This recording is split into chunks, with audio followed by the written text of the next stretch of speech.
What's going on, YouTube? This is Just My Opinion. Merry Christmas, Happy Holidays from yours truly, the Wet Bandit. Hope you guys had a great year. This will most likely be the last review of 2017 that I put out. It'll be Francis and the Lights, Farewell Starlite. But before I get into the review, just recently me and frequent guest on the show, John, have put together a podcast titled The Plug Podcast.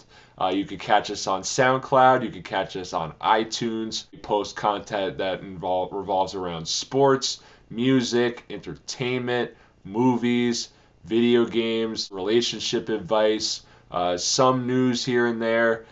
We basically just cover anything and everything that we want to talk about. So definitely give us a like and subscribe. Go follow us on SoundCloud. Go follow us on iTunes. Support us.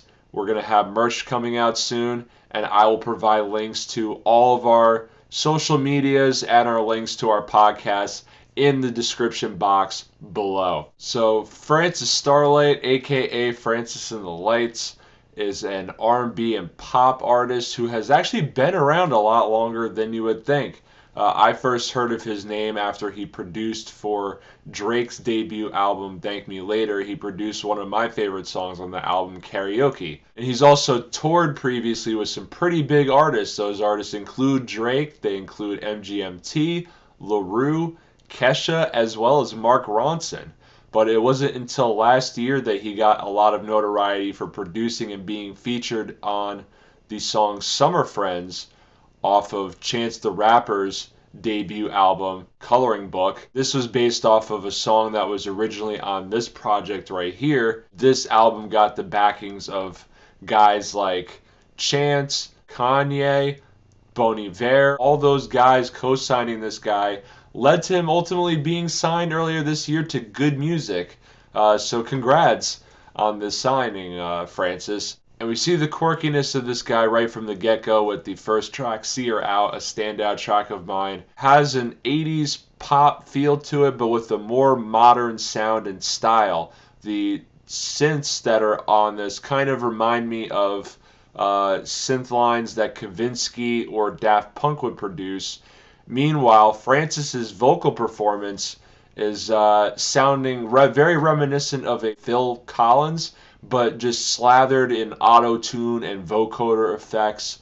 It's very in-your-face opener, but definitely showcases a very unique sound and style that I think worked well for Francis right off the bat. Then we get the song Comeback, which is more of an R&B style type song and is definitely not as in-your-face as the intro. This is definitely more laid back.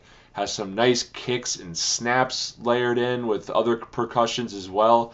And Francis's vocals on this one, he's not doing as many vocal effects on his voice. You get mostly just him singing, bare, and his voice is very soft but yet very powerful. And this is a very catchy, nice catchy pop R&B sounding track. We then get Can't Stay Party, which is another standout track. Has a very 80s dance pop feel throughout the entire track with, again, just very newer sounding production. I love the way that it kind of builds on the verses and then the production just explodes on the chorus. And again, this features just strange but very melodic sounding somehow vocal effects on Francis's voice. Again, a very nice, catchy, dancey pop tune. Then from there we get the Shake, which is perhaps the first misstep I think on this entire project. Again, another very dancey 80s pop and funk type feel to it. But I think what did it for me on this one, I think that the vocals and the production I think were just not as good as a lot of the other songs on here. As far as the vocals goes, I think there was just way too much vocoder effects and auto-tune effects just slathered in there, both on the verses and on the chorus. Just wasn't really appealing, didn't care for the hook, and I thought that the beat overall just sounded kind of very clunky. I don't know, I just wasn't feeling it as much as the other three tracks that came before this. Then from here we get the song May I Have This Dance, which is another standout track of mine, another excellent song off of this album.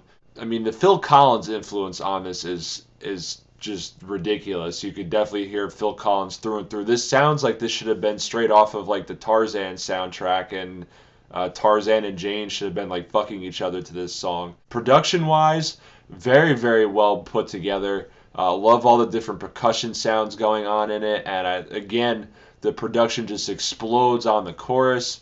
Francis did an outstanding job. Not too many vocal effects on this. Again, sounds exactly like Phil Collins. And the remix of this song actually features Chance the Rapper, which did not make it to this version of the album. I kind of wish it did, though. I really, really liked Chance the Rapper on the remix of this song. We then get My City's Gone, which is kind of a nice change of pace from the album. This is more so of a ballad. Basically, there's really the only instrumentation on this is pianos mixed in with some other instrumental effects and backing sounds here and there throughout the track.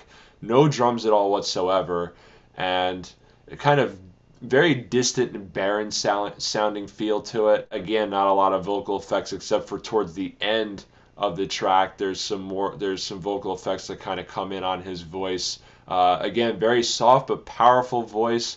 This song also features Kanye West on it. Not really much of an appearance. It's almost like he kind of was just added in there here and there just for backing vocals, if anything. Almost like he's part of the instrumentation. Then after this, we get Running Man / Gospel OP1, which I really enjoyed the first half of this song.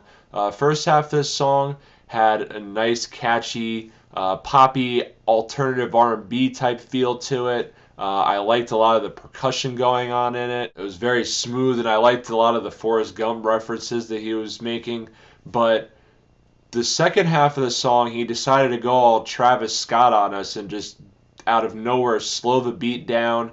And I just did not care for the second half. The auto-tuning and effects on his voice on the second half of this song were just way too much for me. I just couldn't handle it on this one. We then get the song It's Alright to Cry, which is a nice electronic-y R&B type sounding song. I thought that overall, Francis's vocal performance again was very, very well. I think some of the vocoder effects on his voice on the hook of the song were really nice. Overall, I just thought this was layered together and put together very, very well as well. We then get the song Friends, which of course is my favorite track on the album. Just an amazing song. This is actually the song that was sampled and used for kind of inspiration for Chance the Rapper's Summer Friends, except this version just sounds more epic and grand.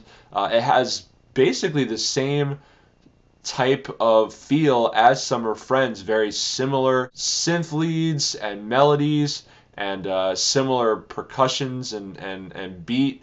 Also has very, very similar vocal effects on it as well throughout.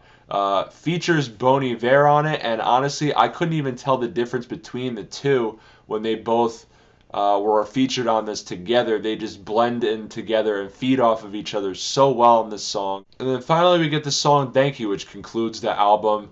A decent closer. Again, very minimal, more of like a ballad with just pianos in it and just some other effects in there, thrown in there as well. The vocal performance I thought was good by Francis, except that overall the song kind of sounded more low quality than the rest of the album did. I'm not sure why. So in conclusion, this album does have its flaws. I do think that sometimes it is a little bit overproduced, and I do think that sometimes it's a little bit overdone as far as the vocal effects goes throughout this album.